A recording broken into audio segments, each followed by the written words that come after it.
Selamat pagi, siang, sore untuk Pak Adi. Di sini kami dari kelompok 2 ingin mempresentasikan hasil kerja kelompok kami.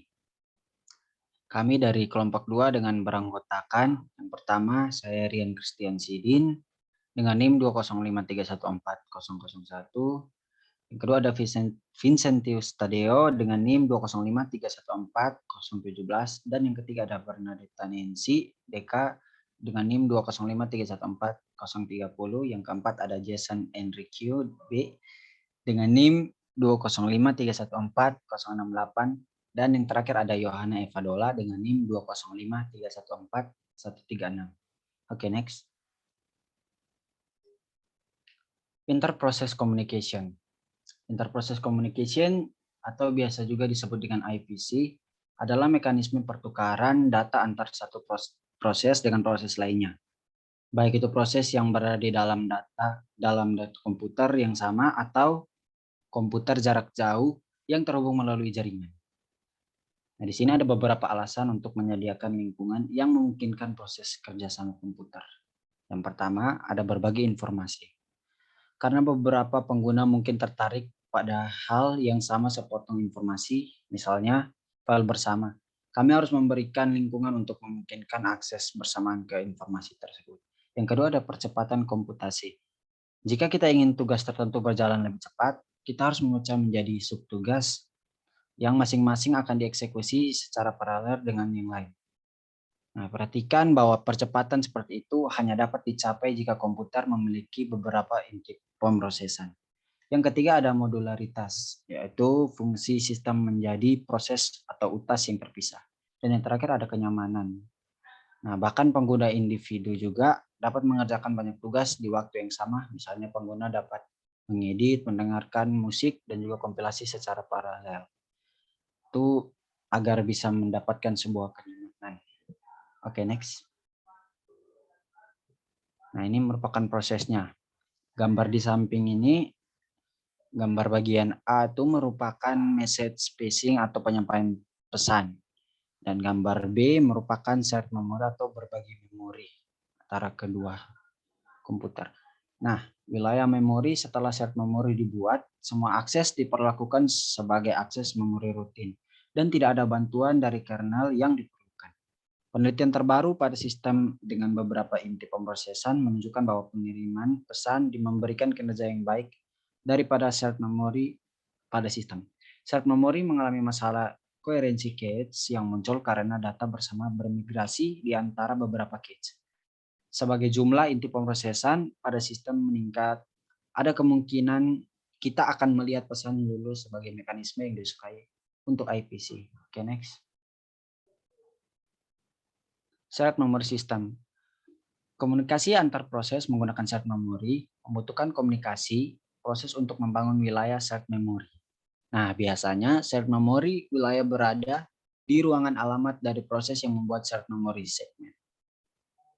Dan juga proses lainnya yang ingin berkomunikasi menggunakan shared memory ini, segmen harus melampirkan ke ruang alamat mereka. Dan biasanya sistem operasi mencoba untuk mencegah satu proses mengakses proses lain pada penyimpanan. Shared memory mengharuskan 2 atau lebih proses setuju untuk dihapus pembatasan ini. Kemudian dapat bertukar informasi dengan membaca dan menulis data di area shared. Nah, bentuk data dan lokasi ditentukan oleh proses yang tidak berada di bawah kendali sistem operasi. Proses juga bertanggung jawab untuk memastikan bahwa mereka tidak menulis ke lokasi yang sama secara serentak. Oke, next.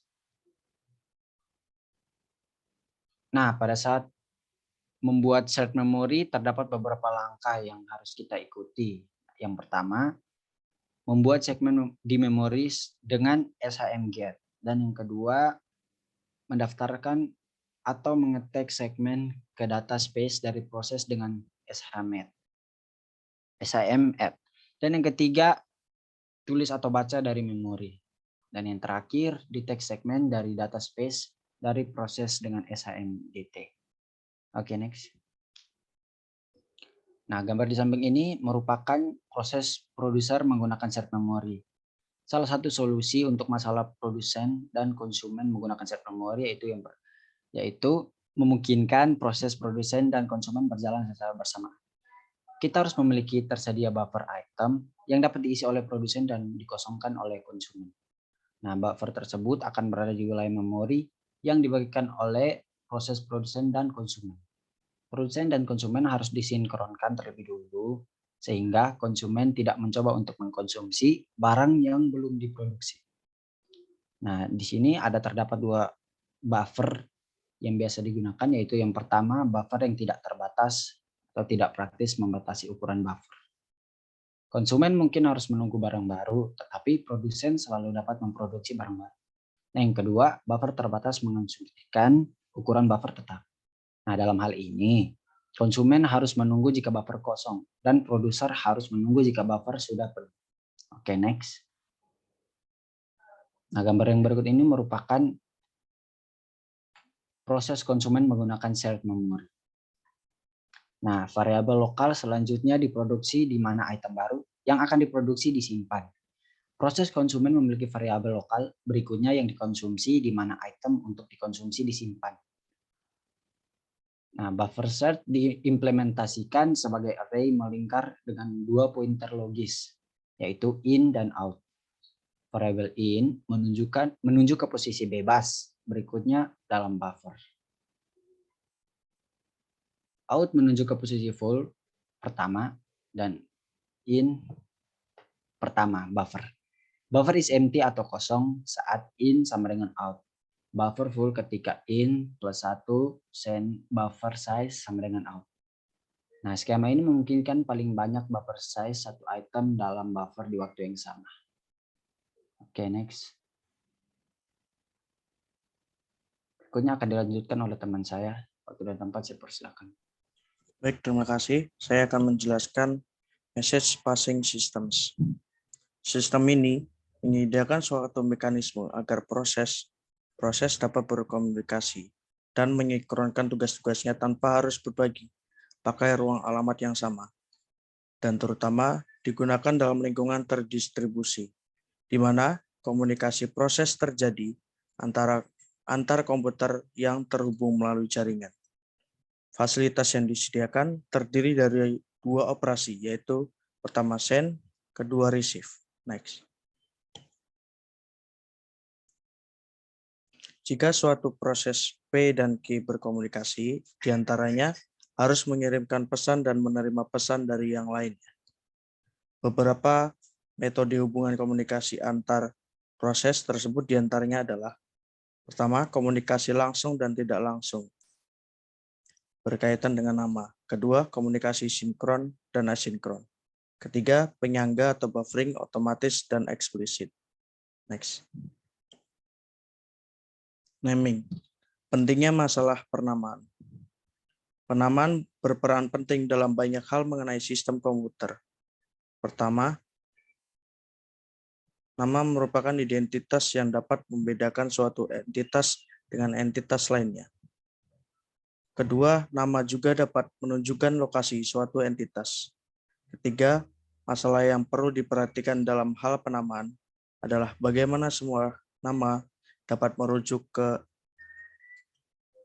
entitas yang mewakilinya. Contoh, sebuah NIM, nomor induk mahasiswa atau nama, dapat merujuk ke mahasiswa yang diwakili NIM atau nama tersebut. Next. Ada 3 jenis naming system. Pertama, flat naming. Flat naming adalah sistem penamaan yang tidak memiliki struktur tertentu. Nama dalam flat naming terdiri dari sederetan big karakter yang tidak mengandung informasi tentang bagaimana menemukan alamat untuk entitas yang diwakili oleh nama tersebut. Kedua, struktur naming. Flat name baik untuk menamai mesin, tetapi biasanya tidak cukup nyaman untuk digunakan oleh manusia. Sebagai alternatifnya, sistem penamaan biasanya mendukung penggunaan nama yang terstruktur yang dibentuk dari beberapa nama yang sederhana dan mudah dikenali manusia. Penamaan pada sistem file dan host pada internet mengikuti kaidah ini. Ketiga, atribut base naming. Penamaan secara datar atau flat dan terstruktur atau struktur secara umum memberikan sebuah cara untuk mereferensi suatu entitas yang unik dan tidak bergantung pada lokasi atau location independent. Next. Sekian dari saya, akan dijelaskan oleh teman saya. Selanjutnya ada sync. Sync atau sinkronisasi merupakan suatu komunikasi antar proses terjadi melalui panggilan kesan dan menerima primitif. Dalam sync ini melewati pesan dapat berupa pemblokiran atau non-pemblokiran, juga dikenal sebagai sinkron dan asinkron. Ada 4 macam pemblokiran. Yang pertama ada blocking send atau memblokir pengiriman. Ini maksudnya proses pengiriman diblokir sampai pesan diterima oleh proses penerima atau oleh kotak surat. Lalu yang kedua ada non-blocking send atau pengiriman tanpa pemblokiran. Ini maksudnya proses pengiriman mengirim pesan dan melanjutkan operasi. Lalu yang ketiga ada blocking receive atau memblokir terima. Ini maksudnya penerima memblokir sampai pesan tersedia. Dan yang terakhir terdapat non-blocking receive atau penerimaan tanpa pemblokiran. Ini maksudnya penerima mengambil baik pesan yang valid atau batal. Ketika send dan accept memblokir, maka terdapat pertemuan antara pengirim dan penerima. Sehingga hal ini mengakibatkan produser memanggil panggilan pemblokiran dan menunggu sampai pesan dikirim ke penerima atau kotak surat. Begitu juga ketika konsumen memanggil penerima, itu memblokir sampai pesan tersedia. Lalu selanjutnya ada buffering. Buffering adalah pesan yang ditukarkan oleh proses komunikasi berada dalam antrian sementara, baik ketika komunikasi langsung maupun tidak langsung. Dan di sini terdapat gambar mengenai 4 jenis buffering. Ada no buffering, single buffering, double buffering, dan ada circular buffering.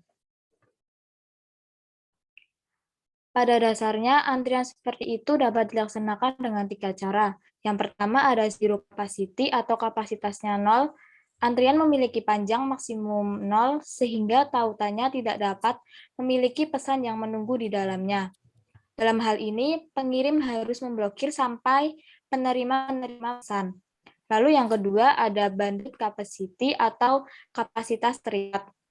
Ini maksudnya antriannya memiliki panjang terhingga atau dapat diartikan banyak pesan yang tinggal di dalamnya.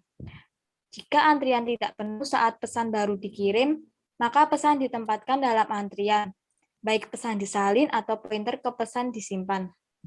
Dan pengirim dapat melanjutkan eksekusi tanpa menunggu. Namun kapasitasnya itu terbatas. Dan apabila tautannya penuh, maka pengirimnya harus memblokir sampai ruangan tersedia di kualai.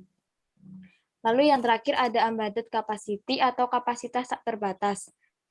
Antrian ini memiliki panjang terhingga tak terbatas, sehingga apapun sejumlah pesan bisa menunggu di dalamnya, sehingga pengirim tidak pernah memblokir. Selain itu, terdapat pula sistem pesan tanpa penyangga, atau biasa disebut dengan sistem dengan buffering otomatis dengan kapasitasnya itu 0. Selanjutnya akan dilanjutkan oleh teman saya. Oke, yang selanjutnya adalah Communication and Client Server System. Sebelumnya, untuk Bapak, maaf saya tidak bisa on cam karena ada kendala dalam kamera di HP. Communication and Client Server System merupakan proses komunikasi yang menggunakan memori dan pesan. Dalam hal ini kita memiliki 3 proses dalam berkomunikasi. Yang pertama ada soket, yang kedua ada panggilan prosedur jarak jauh, dan yang ketiga ada pipa. Next. Soket. Soket merupakan titik akhir untuk berkomunikasi. Proses komunikasi ini melalui jaringan menggunakan sepasang soket. Jadi kita bisa simpulkan bahwa soket merupakan penghubung antar komputer. Soket ini menggunakan IP yang digabungkan dengan nomor port. Karena kita antar komputer jika ingin melakukan hubungan atau ada proses, kita harus menggunakan nomor IP. Dan selanjutnya penggunaan dalam tahap ini biasa menggunakan program C, C++, dan Java. Java memiliki soket yang biasa digunakan yaitu connection oriented atau biasa kita sebut TCP, dan juga connectionless atau UDP. Langkah-langkah server dapat berkomunikasi dengan soket, yaitu untuk pertama server akan menetapkan primary terobjek untuk berkomunikasi dengan klien A. Server mengirimkan tanggal ke klien, dan yang terakhir setelah itu server menutup soket ke klien dan mendengarkan permintaan.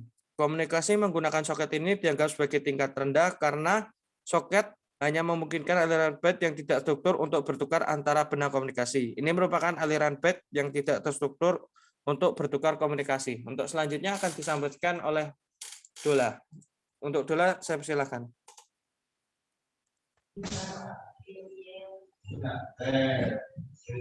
Selanjutnya ada Remote Producer Calls atau RPC atau panggilan prosedur jarak jauh. Remote Procedure Calls atau RPC adalah suatu protokol yang menyediakan suatu mekanisme komunikasi antar proses yang mengizinkan suatu program untuk berjalan pada suatu komputer tanpa terasa adanya eksekusi kode pada sistem yang jauh atau remote system. Tiap message dari panggilan akan disesuaikan dengan message balikan. Protokol RPC sendiri sebenarnya adalah suatu protokol untuk meneruskan pesan yang mengimplementasikan protokol RPC lain seperti panggilan remote batching atau broadcasting. Protokol ini juga mendukung adanya prosedur callbacks dan select subroutines pada sisi server. Klien dan server klien adalah komputer atau proses yang mengakses suatu layanan pada suatu jaringan. Server adalah komputer yang menyediakan layanan dan resource yang mengimplementasikan servis jaringan. Next. Contoh dari RPC adalah TeamViewer. TeamViewer dapat menghubungkan banyak perangkat, mulai dari komputer, smartphone, server, perangkat IoT atau Internet of Things, sampai robot sekalipun. Next. Pipes atau pipa. Pipa adalah saluran yang memungkinkan dua proses untuk berkomunikasi. Ada dua jenis pipa, yaitu yang pertama ordinary pipes atau pipa biasa. Pipa biasa memungkinkan dua proses untuk berkomunikasi dalam mode producer dan consumer. Producer menulis di salah satu ujung atau write end, dan customer akan membaca dari ujung lain. Komunikasi pipa biasa ini hanya memungkinkan untuk komunikasi satu arah. Proses ini juga bergantung pada parents yang akan menulis dan child yang akan membacanya. Proses ini pada awalnya menutup ujung pipa yang tidak terpakai. Hanya data yang berorientasi byte yang akan dikirim. Next. Selanjutnya ada name pipes atau pipa nama.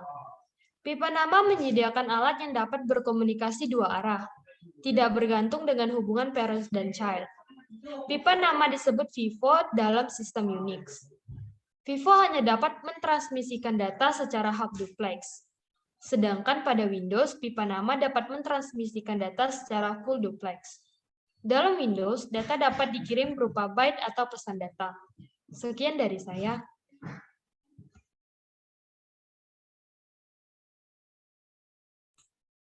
Sekian presentasi dari kelompok kami. Apabila terdapat kesalahan kata, kami mohon maaf sebesar-besarnya. Terima kasih atas waktu dan perhatiannya.